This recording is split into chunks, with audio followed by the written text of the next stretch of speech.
اللہ نے جو انسان کی ذمے میں روزیاں لکھ دی ہے، جن کے ذمے میں جو اناج لکھ دی ہے، جو انسان کے لیے حلال کر دیے، اگر آپ اپنے سے کہیں گے کہ حرام ہے، آپ اپنے سے کائنات کی تمام چیزیں حرام کر دیں گے اور فتویٰ بازی کرنا شروع کر دیں گے، کہیں گے یہ حرام، یہ حرام، وہ حرام، تو میرے پیارے ساتھیوں اللہ نے آپ کے ذمے میں روزیاں لکھی ہے، کبھی حرام نہیں ہو سکتے ہیں۔ تو میرے پیارے ساتھیوں قرآن کی آیتیں نازل ہو گئی، یا ایھا النبی لما تحرم ما حل اللہ لک، اے نبی آپ اپنے اوپر اس چیز کو حرام کیوں قرار دے رہے ہیں جو آپ کے لیے اللہ نے آپ کے اوپر حلال کیا ہے؟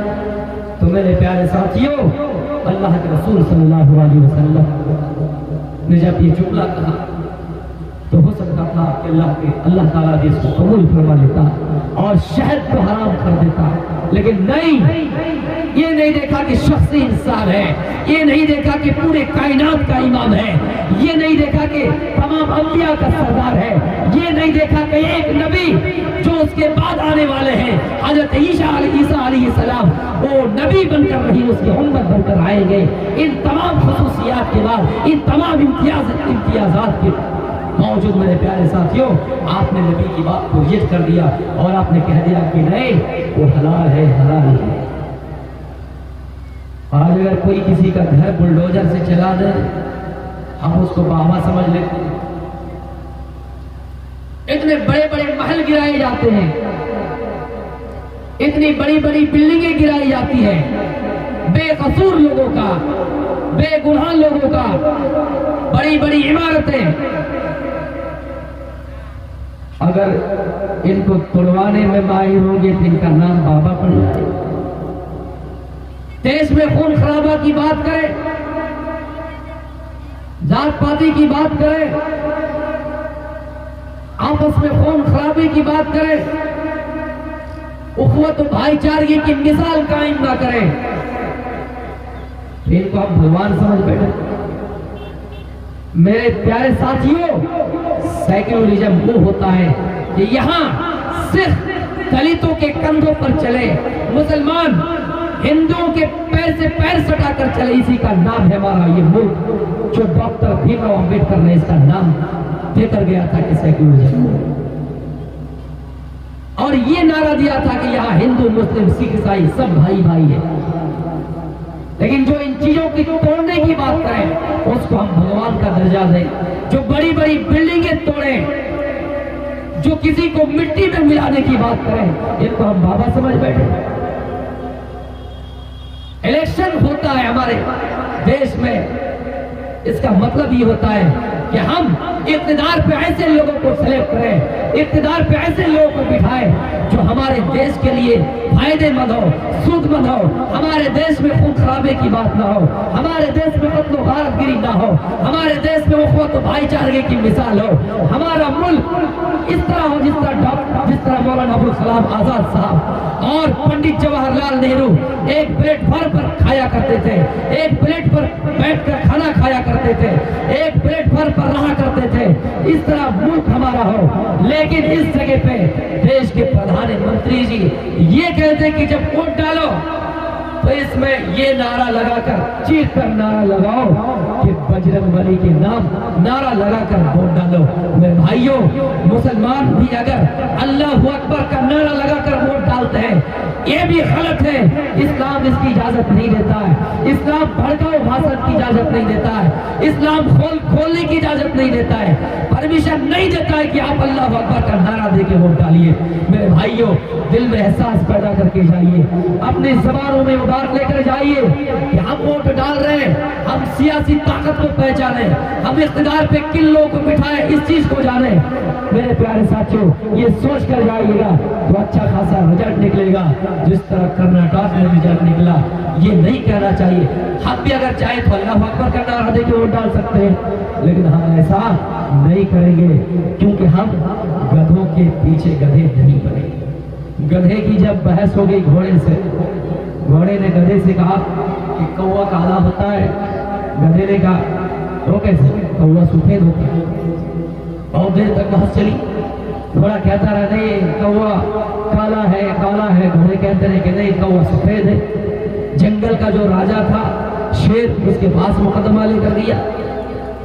جب جنگل کے شیر کے پاس مقدمہ لے کر گیا تو شیر نے گدھے والے کو نہیں بلکہ گھوڑے والے کو ڈانٹا, گھوڑے کو ڈانٹا, کہا کہ اس کے اوپر 100 کوڑے لگا. بڑا پریشان ہو گیا, یار میں کہہ رہا ہوں کہ کہوا کالا میں حقدار کون ہے, اس لیے مجھے ہی کوڑا لگایا جائے گا.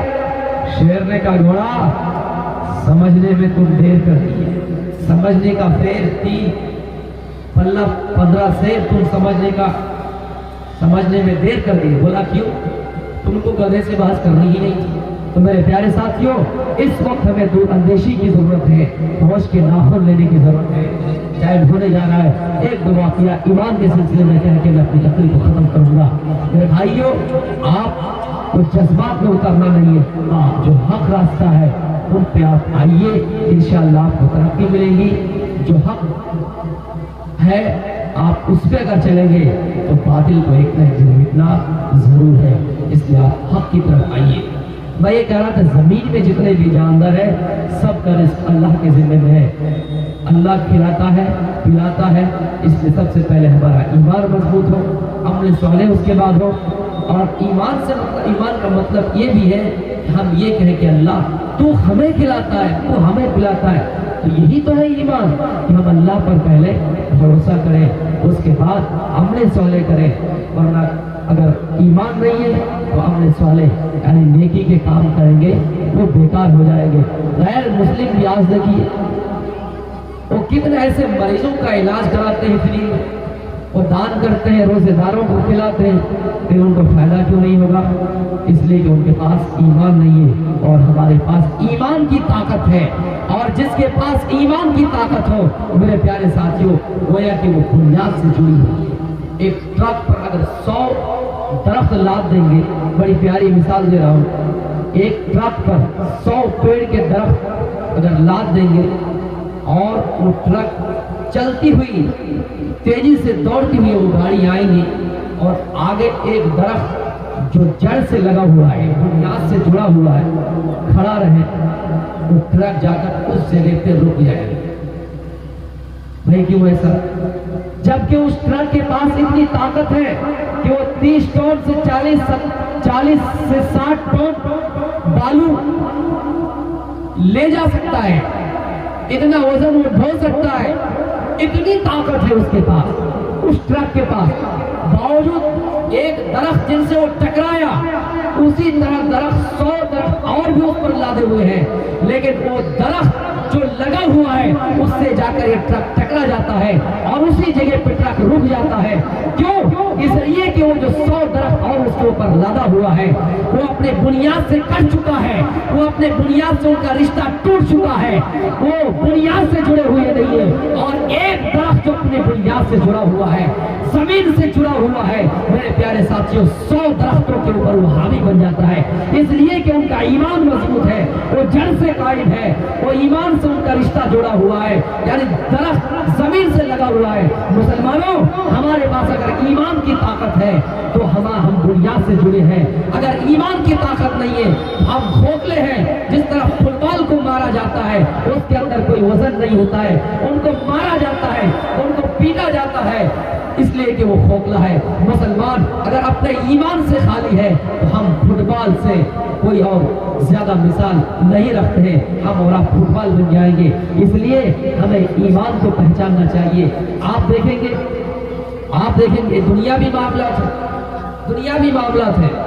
جتنے پولیس کرمی ہیں وہ اگر آ جائے آپ کے پاس, آپ اس کو دیکھ کر ڈریں گے, اس لیے کہ ان کے پاس وردی ہے, اس لیے کہ ان کے پاس پرشاسن کی طاقت ہے, اس لیے کہ ان کے پاس گورنمنٹ کی طاقت ہے, اس لیے کہ ان کے پاس سرکار کی طاقت ہے. ہم بھی اسی طرح آدمی, ہم ان سے حالانکہ ہٹے گٹے بھی ہو لیکن ہم کو اس جگہ پہ ڈرنا ہے, اس لیے کہ ان کے پاس باہری طاقت ہے, گورنمنٹ کی طاقت ہے, اور ہمارے پاس کچھ نہیں ہے. تو میرے پیارے ساتھیوں, یہ پولیس کی وردی جو ہے ہم نے اور آپ نے دیا ہے, اس لیے پولیس والوں کو بھی چاہیے کہ اس کی طاقت کا صحیح استعمال کریں.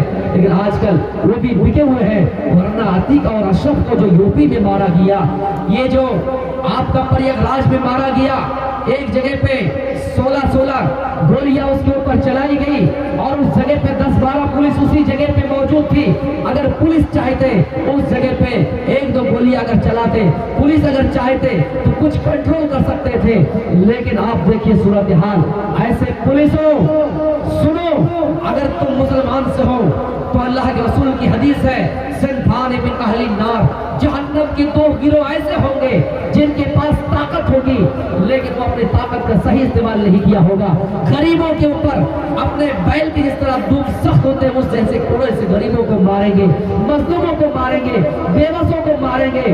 اگر مسلمان پولیس ہو تو تمہارا ٹھکانہ کہیں ایسا نہ ہو کہ ان 2 گروہ میں سے ایک گروہ میں ہو جاؤ. اگر دوسرے ذاتی سے ہو, کوئی سناتن دھرمی سے ہو تو کہیں ایسا نہ ہو کہ مرنے کے بعد سور بنا دیے جاؤ, مرنے کے بعد کتا بنا دیے جاؤ, مرنے کے بعد بلی بنا دیے جاؤ. تو میرے پیارے ساتھیوں, ہم تمام دیش کے پولیس کرمیوں سے اپیل کرتے ہیں کہ آپ کے پاس یہ طاقت ہے, یہ ایشور نے آپ کو بڑا وردان دیا ہے, آپ کی عزت ہم کرتے ہیں, رسپیکٹ آپ کی عزت کرتے ہیں, ویلکم آپ کی طاقت کا کہ آپ ہمارے دیش کی سرکشا کے لیے چنے گئے ہیں, آپ اپنی طاقت کا صحیح استعمال کیجیے. اتنا سا پیغام آپ ان لوگوں کو بھیج دیجیے گا. آئیے میں اپنے ایمانی جذبات کی طرف آپ کو لے کر آتا ہوں. حضرت ابو طلحہ انصاری صحابی ہے, قرآن پڑھتا ہے, قرآن کو اپنے ہاتھ میں اٹھاتا ہے, قرآن کو پڑھتا ہے. قرآن پڑھتے پڑھتے سورہ توبہ پر پہنچتا ہے.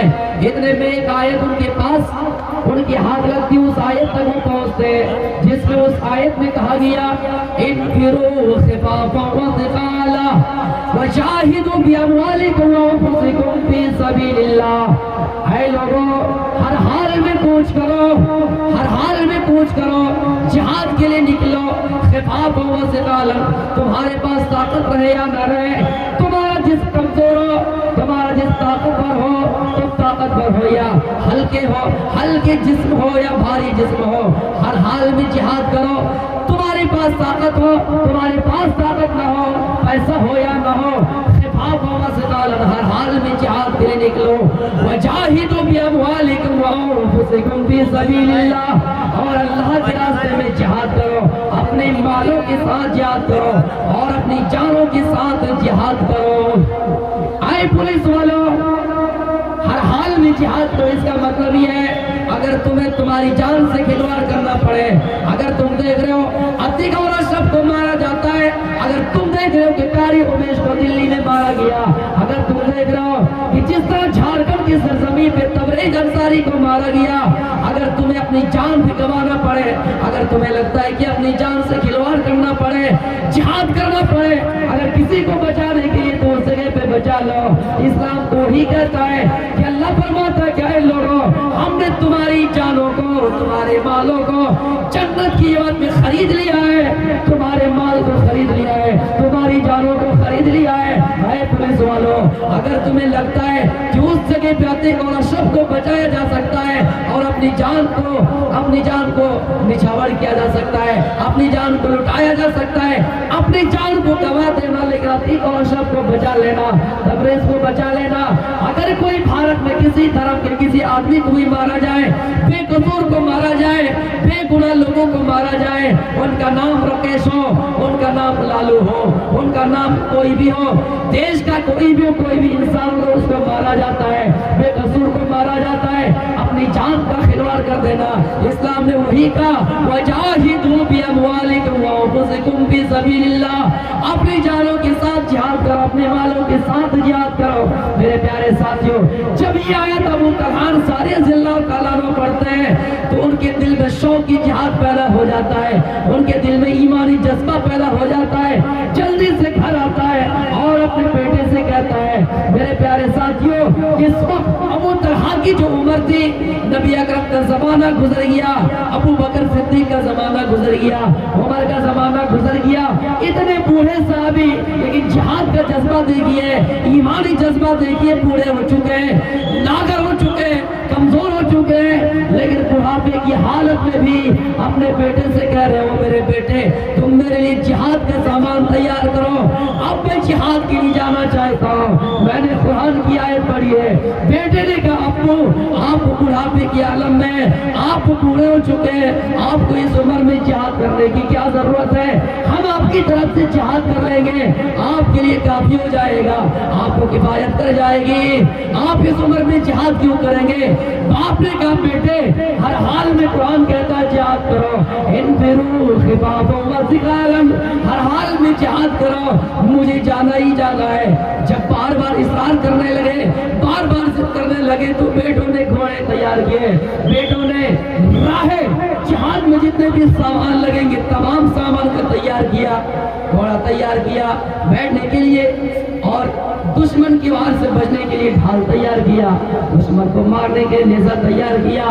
میرے پیارے ساتھیو جہادی تمام سامان تیار کیے، اس کے بعد پھر ایک سمندری کشتی پہ سوار کر دیے، سمندری کشتی پہ سوار کر دیے، اور بیچ راستے میں جاتے ان کا انتقال ہو گیا۔ تو میرے پیارے ساتھیوں اس جگہ پہ یہ نہیں دیکھا کہ ہم بوڑھے ہو گئے ہیں ہم جہاد نہیں کریں، اس جگہ پہ یہ نہیں دیکھا کہ ہم کسی کے اوپر زیادہ تلواریں اور تیروں کی بوچھار نہیں کر سکتے ہیں، دشمن کو زیادہ نہیں مار سکتے ہیں، خود مار کھائیں گے، یہ نہیں دیکھا۔ سامنے اگر گولی چلائی جا رہی ہے تو اتنا یاد رکھنا اگر وہی گولیاں تم پر لگ جاتی تو میرے پیارے ساتھیوں، اس لیے ہمیں دورندیشی جذبہ دیکھیے، قرآن کی آیت پڑھی، قرآن پڑھا، قرآن کی آیتیں پڑھی، دل کے اندر شوق پیدا ہو گیا۔ تو اور واقعہ عورت کے سلسلے میں کہہ کر میں رخصت ہوں گا، ٹائم ختم ہو گیا۔ تو صرف مرد کے اندر ہی جذبہ نہیں تھا، میری ماؤں بہنوں عورت کے اندر بھی جذبہ تھا۔ دو واقعے سے معذرت خواہ، حضرت خنسا کے بارے میں آپ نے سنا ہوگا، خنسا کا واقعات۔ خنسا نے دو زمانہ پایا، زمانہ جاہلیت اور زمانہ اسلام۔ جب زمانہ جاہلیت میں خنسا نے اپنے بھائی کو گم پایا، اپنے بھائی کی موت ہو گئی تھی، صخر کا انتقال ہو گیا تھا، تو حضرت خنسا نے کیسا ماتم کیا۔ جب حضرت خنسا کا بھائی کا انتقال ہو گیا تو حضرت خنسا رونے لگی، ماتم کرنے لگی، حضرت خنسا رونے لگی، چیخ پڑی اور ماتم کرنے لگی، غریبان پھاڑنے لگا، سینہ چاک کرنے لگی، ڈھول تماشا کرنا شروع کر دیا، اور صبح و شام شعر پڑھا کرتے تھے ان کے یاد میں، ان کے یاد میں آنسو روتے تھے۔ میرے پیارے ساتھیوں یہ شعر پڑھا کرتی تھی، آئینی جودن ولا تجمدا، آئینی جودن ولا تجمدا، اے میری دونوں آنکھیں کیا تم صخر کی موت پر آنسو نہیں بہاؤ گے؟ آئینی جودا پہ دونوں آنکھوں سے خطاب کر رہی ہے، حضرت خنسا اپنے دونوں آنکھوں سے کہہ رہی ہے کہ اے میری دونوں آنکھیں کیا تم خنسا کے، کیا تم صخر کے موت پر، اپنے بھائی کی موت پر آنسو نہیں بہاؤ گے؟ الا تبکیان لصخر الندى، کیا تم صخر کے انتقال کے موقع پر رو گے نہیں؟ الا تبکیان لفتى السیدہ، کیا تم نوجوان سردار پر آنسو نہیں بہاؤ گے؟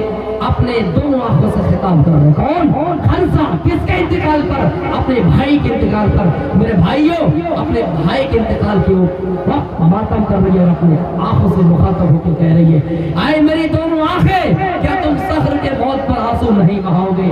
یہ کیا حال تھا؟ زمانے جاہلیت کا حال تھا جب وہ اسلام نہیں لائی تھی، لیکن جب اسلام لے کے آ گئی، میری ماؤں بہنوں سنو، جب وہ اسلام لے کے آ گئی تو ایمانی جذبہ دیکھیے۔ قادسیہ کی جنگ میں ان کا 4 بیٹا اس جنگ میں شریک ہے، 4 بیٹا، جوان بیٹا اس جنگ میں شریک ہے۔ جنگ شروع ہونے سے پہلے اپنے بیٹوں کو نصیحت کر رہی ہے، اور میرے بیٹے میں نے تمہارے ماموں کو رسوا نہیں کیا، میں نے تمہارے باپ کی امانت میں خیانت نہیں کی، اے میرے بیٹے تم لوگ اپنی مرضی سے اسلام لائے ہو، اسلام نے تم پر کوئی زور و زبردستی نہیں کیا ہے،